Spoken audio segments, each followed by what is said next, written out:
A husband's revenge trust against his wife. James Jonathan Pruitt, better known to all as Jimmy Jack, died at the tender age of 40, leaving behind a wife and 3 daughters. The attorney brought them together to review Jimmy Jack's last orders regarding his will and testament. The paralegal had just served coffee to all 4 women and was now standing next to the boxes of tissues. The lawyer figured those boxes would be needed. Pulling some papers out of a folder, Attorney Prentice held them out to his loved ones.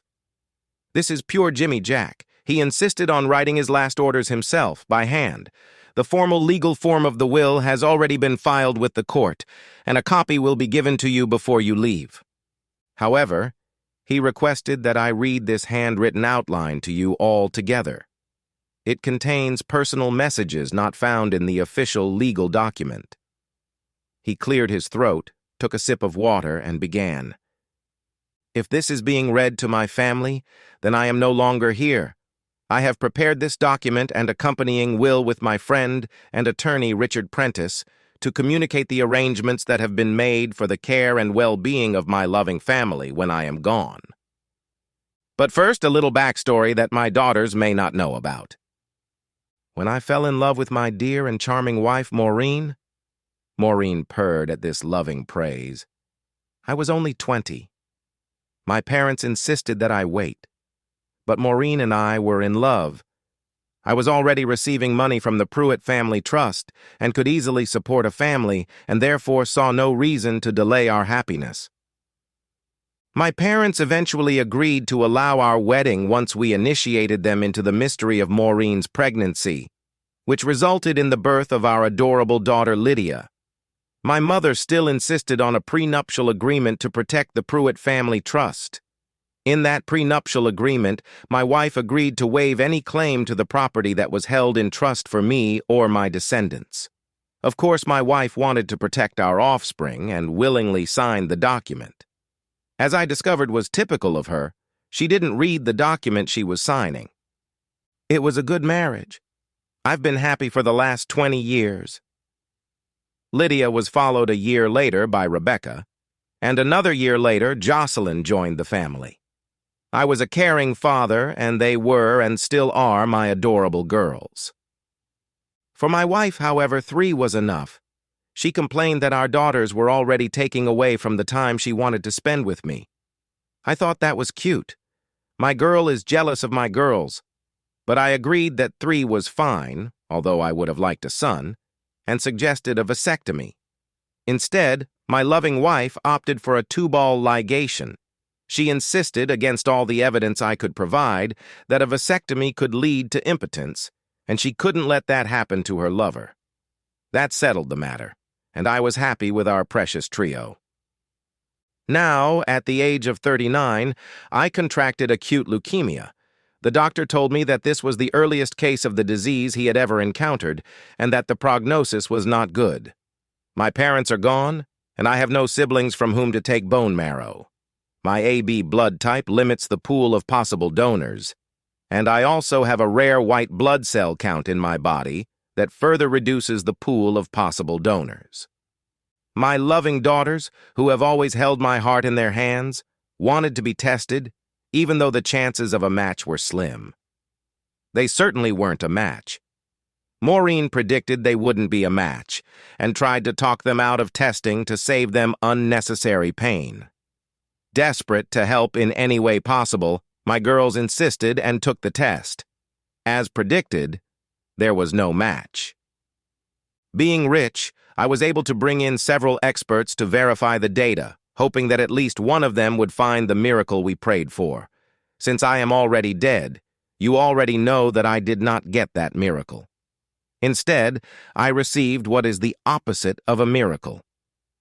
In reviewing the rejected matches, a doctor I befriended asked if there could have been some mistake in testing my daughters. According to DNA, they were only half-sisters. Same mother, but 3 different fathers. The lawyer paused and took another sip of water as the girls gasped and looked at their mother with shocked eyes. "Mom!" all 3 exclaimed in one voice. "Once upon a time, did you cheat on Daddy?" Lydia continued. Lydia. continued Lydia. "No," insisted Maureen. "They must have spoiled the samples." As if on cue, Prentice continued reading the document. Although I insisted it was impossible, the doctor suggested that the easiest way to confirm the test results was to profile Maureen's DNA, and if the tests were mixed up, she wouldn't be the mother of the test subjects. I stole one of her combs, and the resulting test confirmed that she is the mother of our daughters. He paused again for the expected sigh and smiled as they began handing out tissues. I spent the next week hiding in the hospital, claiming to need testing that would affect my immune system, so I was kept in isolation. I was devastated that my loving wife was never mine, even before our marriage. I had to come to terms with the fact that I was a cuckold throughout my marriage. Her fears that a vasectomy could lead to impotence suddenly made sense. The truth was that my vasectomy would not protect her from future pregnancies. At that point, I enlisted the services of a private investigator. It didn't take him long to establish that while I languished in the hospital, Maureen had been having trysts with several lovers. My wife turned out to be a very busy girl. Despite all this, I realized that my girls, my loving daughters, were indeed my daughters. Obviously, they didn't know about their paternity, or they wouldn't have offered to take the test. They loved me, and I loved them. I will always be their father and will always strive to support and protect them. Jocelyn turns 18 in a few months, so the divorce will not result in child support payments. The girls' college careers were well funded with 529 accounts, so they'll be fine. I was picking up the phone to call my friend Richard Prentice to start the divorce proceedings when the absurdity of what was happening reached me. I was dying. I would probably die before the divorce was finalized. If I survived, the divorce would simply result in me funding my wife's future love life. No, divorce was not an option. I wanted this woman to suffer, not benefit from our marriage. The private investigator continued to look into my wife's history, subtly interviewing her friends and acquaintances and examining her financial past, including her credit card bills. It was in the bills that he found a gold mine. My wife frequented a restaurant 20 miles away, an unremarkable restaurant with nothing noteworthy about it except the motel it was located in. The restaurant waiters, as well as the motel clerk, appeared to be quite knowledgeable about Maureen's activities and, more importantly, the identity of her many associates. The motel clerk believed that Maureen was an escort of some type. Examination of the motel's surveillance footage allowed the private investigator to learn the license plates of the cars the lovers drove. Some of these lovers liked to brag over drinks, and it was during one of these conversations that I realized where my real heartache lay. It just so happened that Maureen only used the motel when I could be home. The rest of the time, the lovers frolicked in my own home, usually in one of the guest rooms, and they got to know my daughters, my loving daughters. According to the private investigator, one man, one George Ramos, told a hilarious story about how I came home unexpectedly and in a Keystone Cop-type commotion. He had to climb out the window while my wife was throwing his clothes out on the lawn. He managed to get out, and my wife cleaned the room while my daughters detained me downstairs. While my loving daughters, complicit in their mother's infidelity, detained me downstairs. Jocelyn sobbed. Daddy knew. He knew we were covering for Mom. Wipes began to be pulled from the boxes in a hurry. Prentice continued. So much for the backstory and full story of my 20-year marriage. I have nothing more to say except that I have detailed everything I did, except that I forgive my daughters. I am sure they kept me in the dark about their mother's activities because of their love for her and their desire to keep our family intact. Therefore, working with Prentice and various financial advisors, I have set up a trust for my daughters, a trust that is well enough funded to provide for their continued lifestyle and the lives of their children. They are also the current beneficiaries of the Pruitt Family Trust, of which I am now the sole trustee. My children will be well cared for throughout their lives, regardless of what may happen between their mother and me. However, The new trust has conditions that were also added to the Pruitt family trust. If these conditions are violated or not met by any of the beneficiaries, including my daughters and all of their descendants, that beneficiary and her descendants will be disqualified from participating in both trusts in perpetuity. The conditions that must be met are: 1. Any contact with the woman currently known as Maureen Pruitt, my widow, will be considered a violation of the trusts. Contact is defined as personal communication, communication through a third party, or correspondence, physical, telephone, or digital. The definition of contact includes any communication, gifts, money, or support of any kind, even if it is through a third party. 2. It will be considered contact if my widow approaches or contacts any beneficiary. This would be considered contact and a breach of trust. Therefore, it is in the best interest of the beneficiaries to keep as much distance as possible between themselves and my widow. 3. If any property or funds are bequeathed, inherited, or otherwise transferred to my widow, that beneficiary and all her descendants will be disqualified. 4. A reward of $250,000 will be paid to any person who reports a violation that results in the disenfranchisement of a beneficiary. As a test of a mother's love, Maureen is eligible for this reward if she reports any violation by her offspring, or if she manages to establish contact with that offspring. How strong is a mother's love? Is it stronger than the love of a wife? Is it stronger than my widow's love for $250,000? 5. If all beneficiaries become disenfranchised, the funds will be immediately distributed to the tertiary beneficiaries, i.e., the charities named in the trust documents. 6. In the trust documents, the term Maureen includes not only my widow, but also any disenfranchised former beneficiaries. This means that contacting former beneficiaries would also violate the terms of the trust. Richard Prentice detailed all the terms in his will and trust documentation. His firm administered the Pruitt Family Trust and will now also administer a second trust, which will officially be called the Jimmy Jack Revenge Trust. Any questions regarding that trust should be addressed to him. Prentice sipped his water again, examining the women, who looked like deer caught in the light of an automobile headlight. Jimmy Jack asked me to point out that you girls may also qualify for a reward and that in addition the trust's dividends will be higher if divided among fewer beneficiaries if someone is disqualified. He smiled and turned back to the document. To create the Revenge Trust, I transferred almost all of my assets into it with the approval and assistance of my loving wife. The lawyer paused as Maureen screamed and began to insist that she never did that. That's a lie. She was certain that she had never helped transfer assets. Richard Prentice picked up the remote control from the table and pressed play.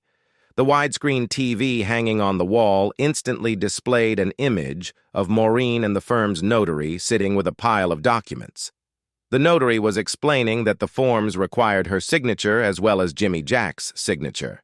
She then asked if Maureen had had a chance to review the documents. Maureen impatiently insisted that she had, and began signing one form after another. The notary again asked if she had read them, to which she replied, "Of course she had. Do you think I'm stupid?" The notary could be seen rolling her eyes at the camera as she took each signed document and held it up to the camera. There was no doubt as to what these documents were.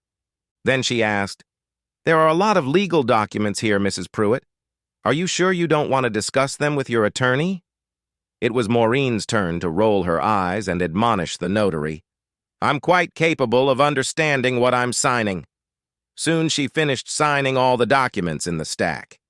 Prentice turned off the television, explaining, "Those documents you signed, which you stated you understood, were the documents that transferred almost all of Jimmy Jack's assets, including real estate, to the Revenge Trust." He then returned to Jimmy Jack's statement as Maureen began to hyperventilate. "I have decided to be generous to my widow.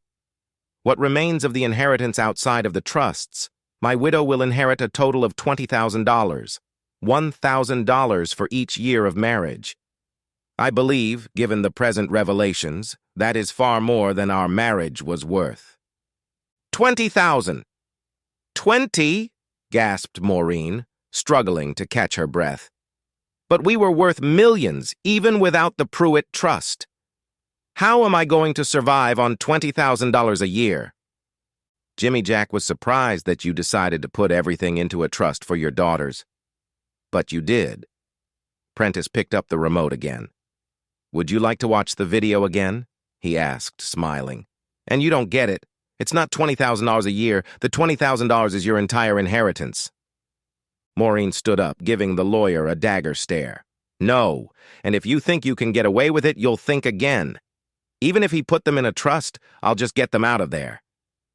Prentice smiled. You can't.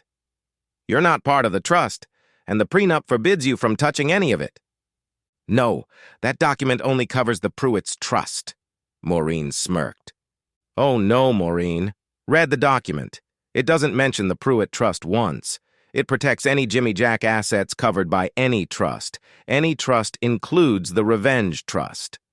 Prentice smirked in response. And you participated in the creation of the new trust. If you'd like, I can show you the video again.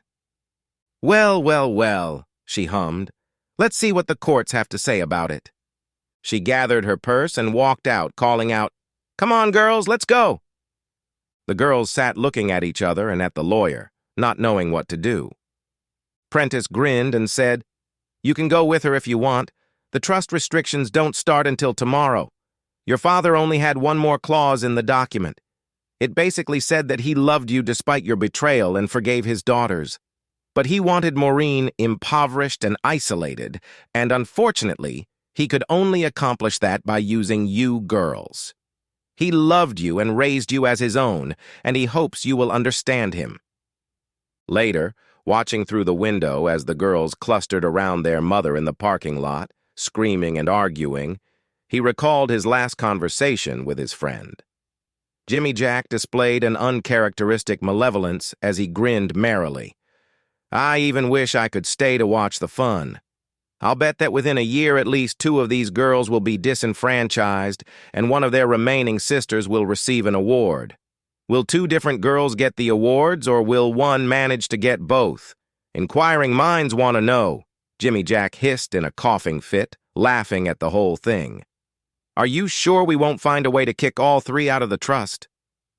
Well, he said to the dying man, I can add a clause that infidelity in marriage would be a disqualifying event. If they resemble their mother, it will doom them all. Imitating Picard, Pruitt said, So be it. And so it was. Jimmy Jack gave his friend one last instruction. Make sure the private investigators firm and the tertiary beneficiaries, the charities, were aware of the $250,000 reward and the disqualifying events. He was sure they would keep an eye on his girls. Just 2 weeks after signing the amended trusts, James Jonathan Pruitt passed away with a smile on his face. I know picky readers will want to know what happened to the girls, all the details of the revenge. But since Jimmy Jack will never find out, why should you? The end! Subscribe to my channel. Thank you.